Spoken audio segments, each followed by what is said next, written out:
Hello Accounting 101 students. In this video, we are going to go over the Adjusting Journal Entries handout, which relates to the main topics that are covered in Chapter 4 in our textbook. There are 4 types of adjusting journal entries that you want to be aware of. We have prepaid expenses, unearned revenues, accrued revenues, and accrued expenses. And we're going to go over a few simple examples for each of these. Prepaid expenses refers to the company paying cash for expenses such as insurance, rent, supplies, and depreciation in advance of being used. So over time, the company will use up the insurance or the rent, or time has passed, so there would be less remaining insurance or rent. So we're going to go ahead and go through this first example. On May 1st, the company paid $800 for a 4-month insurance policy. So that means that for each month, the company is going to use up $200 of insurance expense. So we take our $800 divided by 4 months to get $200 per month.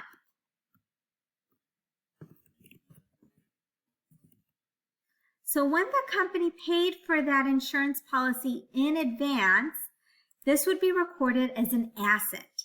So the prepaid expense account is an asset account because we already paid for cash, paid cash in advance of using up this resource. So we're going to debit prepaid expense and credit cash on May 1st.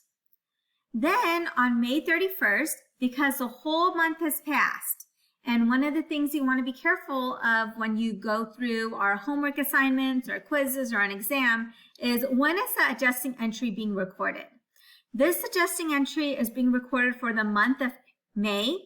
So we're going to debit our insurance expense and credit our prepaid insurance. So one of the things that's really helpful to do in this chapter is to draw out some T accounts. So in my example right here, I'm going to draw out the T accounts for prepaid insurance, which is my asset account, and my insurance expense, which will be reported on the income statement. So initially, my prepaid insurance had a debit of $800. As the month went on, I have used up that insurance, and my balance should reflect what is remaining. So my insurance expense of $200 should be reported as a debit each month. And my prepaid insurance account should decrease by $200 by a credit. So that way my ending balance on my balance sheet should reflect the $600 that is remaining of insurance to be used up in the upcoming 3 months. So if I don't record this adjusting journal entry, that means that my prepaid insurance would have been overstated and my insurance expense would have been understated. Okay, which means that my net income would have been overstated. So it's important to be recording all of these adjusting journal entries. One trend to note with these adjusting journal entries is that you always impact one balance sheet account and one income statement account. The next example that we have is for the supplies. So on May 1st, the company purchased $300 cash for supplies.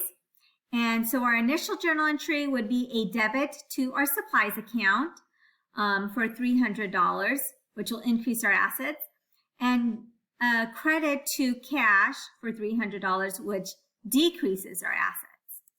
So if I'm drawing out my T accounts for my supplies account, I would be including $300 on the debit side.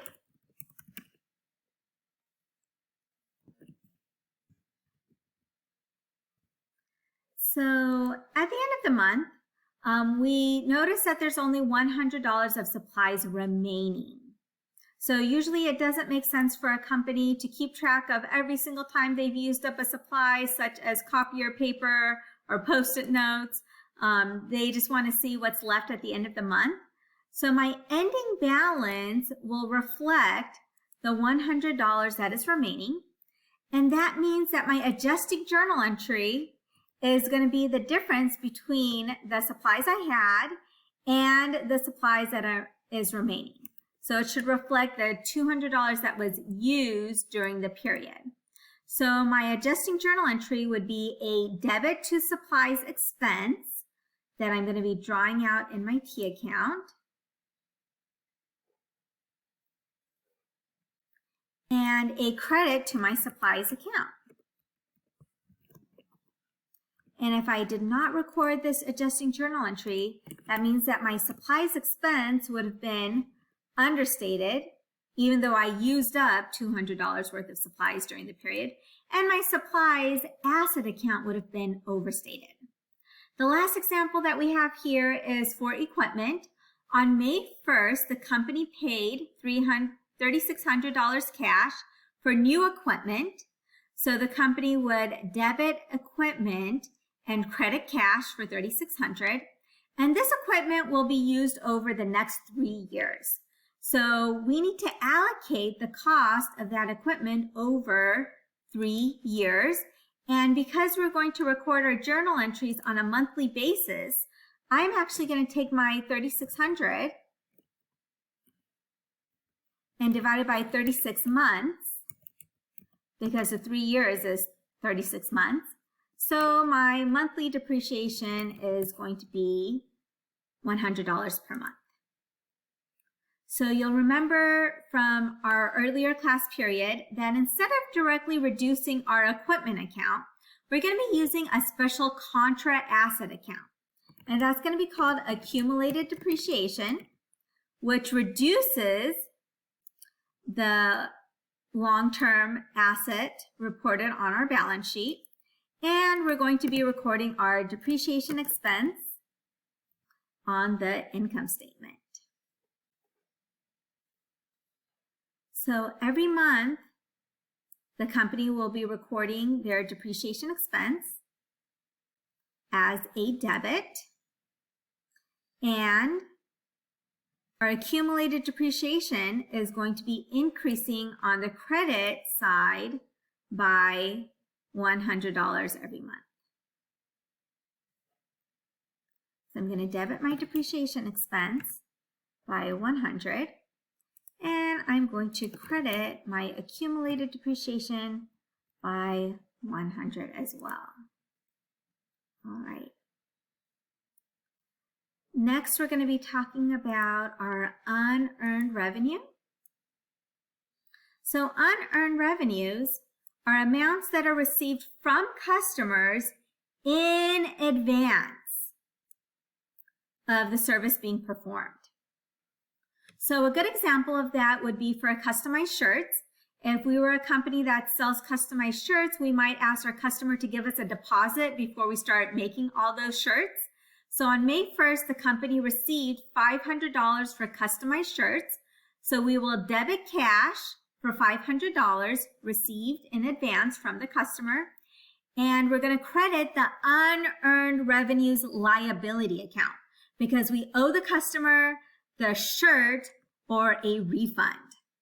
So as we earn our revenue, we can record our service revenue as a credit when the shirts were delivered in May, and we're going to reduce our unearned revenues liability accordingly. The next type of journal entry we're going to be talking about in terms of adjustments is accrued revenues. And accrued revenues means that the company has performed a service, but they have not yet recorded their revenues. So a good example of that would be a consulting firm where the company will bill the customer at the end of the month for the services provided during that month. You'll notice there is no initial entry. It's just that at the end of the month, we realize that we need to bill the customer. So we're going to debit accounts receivable and credit service revenues because we have now performed services during the month of May. The last category we'll talk about is accrued expenses. Those are expenses that are incurred. So we have used or we have benefited from that expense, but we have not yet recorded that expense. So we need to record the expenses for the period and show the corresponding liability. So an example of that is the company received a monthly internet bill for $150 for the month of May. And so we need to record internet expense as a debit, and we're going to record our accounts payable liability for the amount that we owe the internet company. Our next example is with our accrued payroll. So we have employees that earn a weekly wage of $500, worked on May 29th, which was a Monday, May 30th, that's a Tuesday, and May 31st, that's a Wednesday. But those employees are not going to be paid until the next pay date. So let's assume that our employees get paid every Friday or every other Friday, which does not correspond with our month end date.